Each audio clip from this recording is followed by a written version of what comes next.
രമേശ് ചെന്നിത്തലയും V D സതീശനും ആരോപണമുന്നയിച്ച് ഓടി ഒളിക്കുന്നത് ശരിയല്ലെന്ന് മന്ത്രി എം ബി രാജേഷ്. സ്പിരിറ്റ് നിർമ്മാണശാല വിഷയത്തിൽ ആദ്യം ആരോപണമുന്നയിച്ചത് ചെന്നിത്തലയും സതീശനുമാണ്. അതുകൊണ്ടാണ് അവരെ സംവാദത്തിന് വിളിച്ചതെന്നും മന്ത്രി.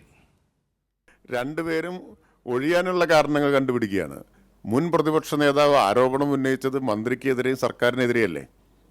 അദ്ദേഹമല്ലേ ആരോപണം ഉന്നയിച്ചിട്ട് ഓടി ഒളിക്കുന്നത് ശരിയാണോ?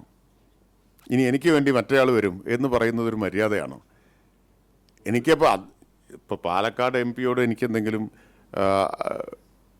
വിരോധം ഉണ്ടായിട്ടൊന്നുമല്ല. അദ്ദേഹം ഉന്നയിച്ച ആരോപണമായിരുന്നുവെങ്കിൽ അദ്ദേഹമായിട്ട് സംവാദം വേണമെങ്കിൽ നടത്താം. ഇവിടെ മുൻ പ്രതിപക്ഷ നേതാവ് ഉന്നയിച്ച ആരോപണമാണ്. അപ്പോൾ അദ്ദേഹമാണ് ഏറ്റവും ആദ്യത്തെ പത്രസമ്മേളനം അദ്ദേഹത്തിൻ്റെതാണ് അല്ലേ? അപ്പോൾ സംവാദം എന്ന് പറഞ്ഞാൽ ഇതിപ്പോൾ ഈ വാദിക്കാനും ജയിക്കാനും അല്ല ഞാൻ പറഞ്ഞത്. ശ്രീനാരായണ ഗുരു പറഞ്ഞതുപോലെ അറിയാനും അറിയിക്കാനുമാണ്. അത്രേ ഉദ്ദേശമുള്ളൂ. ഷീജ ചേരുന്നു. ഷീജ, എന്തൊക്കെ കാര്യങ്ങളാണ് എം ബി രാജേഷ് പറഞ്ഞത്?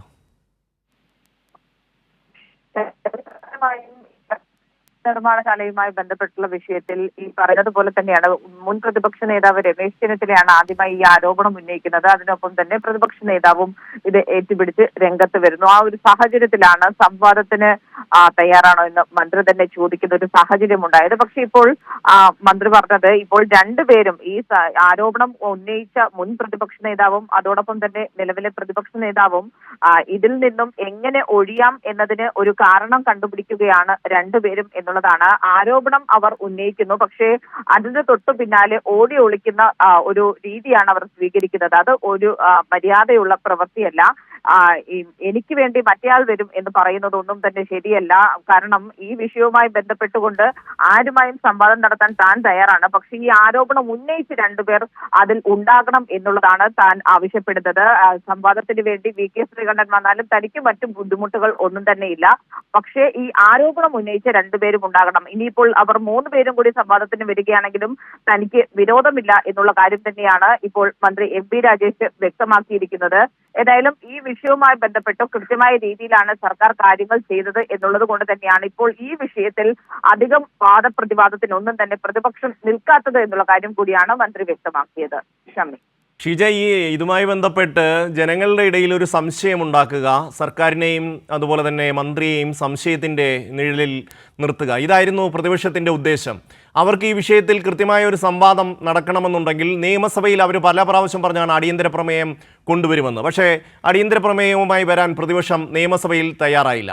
ഇപ്പോൾ ഓരോ കാര്യങ്ങളെ സംബന്ധിച്ച് മന്ത്രി എം ബി രാജേഷ് ആദ്യം മുതൽ തന്നെ കൃത്യമായ മറുപടി നൽകുന്നുണ്ട്. ആ കാര്യങ്ങളെല്ലാം വ്യക്തമായതിനു ശേഷവും ഒരു ചെറിയ പിന്മാറ്റം രണ്ടുപേരുടെയും കാര്യത്തിലുണ്ട്. രമേശ് ചെന്നിത്തലയ്ക്കും അതുപോലെ തന്നെ നമ്മുടെ പ്രതിപക്ഷ നേതാവ് വി ഡി സതീശനും. ആദ്യം രമേശ് ചെന്നിത്തല പറഞ്ഞ എന്തുകൊണ്ട് ടെൻഡർ വിളിച്ചില്ല എന്നായിരുന്നു. ഒരു വ്യവസായം തുടങ്ങാൻ ടെൻഡർ വിളിക്കേണ്ട കാര്യം എന്താണെന്നാണ് എം ബി രാജേഷ് ചോദിച്ചത്. അതോടുകൂടി ആ ആരോപണം കളഞ്ഞു. ഇപ്പോൾ ഈ ഒരു സംവാദത്തിൽ നിന്നും അവർ പൂർണ്ണമായും ഒഴിഞ്ഞു മാറുന്നു. പക്ഷേ എം ബി രാജേഷ് അങ്ങനെ വിടാൻ മട്ടില്ല എന്ന് തോന്നുന്നു.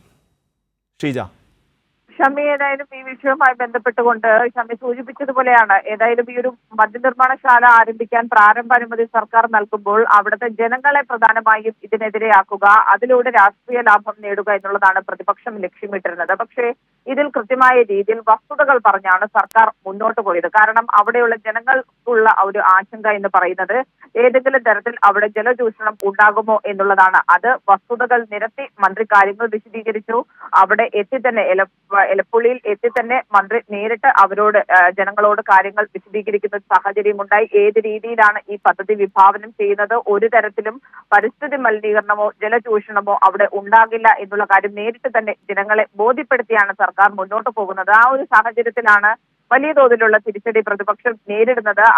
അതുകൊണ്ട് തന്നെ അതിന് തൊട്ടു പിന്നാലെ ഈ ആദ്യം ടെൻഡറിന്റെ ആരോപണം ഉന്നയിക്കുന്നു, പിന്നീട് ഈ ജലചൂഷണത്തിന്റെ ആരോപണം ഉന്നയിക്കുന്നു. അത്തരത്തിലുള്ള വിഷയങ്ങളൊക്കെ പരാജയപ്പെട്ടു പോകുന്നു എന്ന് കണ്ടതിന്റെ തൊട്ടു പിന്നാലെയാണ് മന്ത്രി സംവാദത്തിന് കൂടി പ്രതിപക്ഷ നേതാവിനെയും മുൻ പ്രതിപക്ഷ നേതാവിനെയും ക്ഷണിക്കുന്നത്. ആ ഒരു ഘട്ടത്തിൽ അതുകൊണ്ട് തന്നെ അതിൽ നിന്നും ഇനിയിപ്പോൾ ആ വിഷയത്തിൽ അധികം സംസാരിക്കുന്ന ഒരു രീതി ഇപ്പോൾ പ്രതിപക്ഷ നേതാവോ മുൻ പ്രതിപക്ഷ നേതാവോ സ്വീകരിക്കുന്നില്ല എന്നുള്ളതും ഇതിന്റെ വസ്തുതകൾ എന്താണ് എന്നുള്ളത് ജനങ്ങൾക്ക് മനസ്സിലാകുന്നുണ്ട് എന്നത് തന്നെയാണ് വ്യക്തമാക്കി തരുന്നത്. ഏതായാലും അതിന്റെ ഭാഗമായി തന്നെയാണ് ഇപ്പോൾ ഈ ഒരു സംവാദത്തിൽ നിന്നും ഇരു നേതാക്കളും പിന്നോട്ട് പോകുന്നത്. ഷീജയാണ് വിവരങ്ങൾ നൽകിയത്.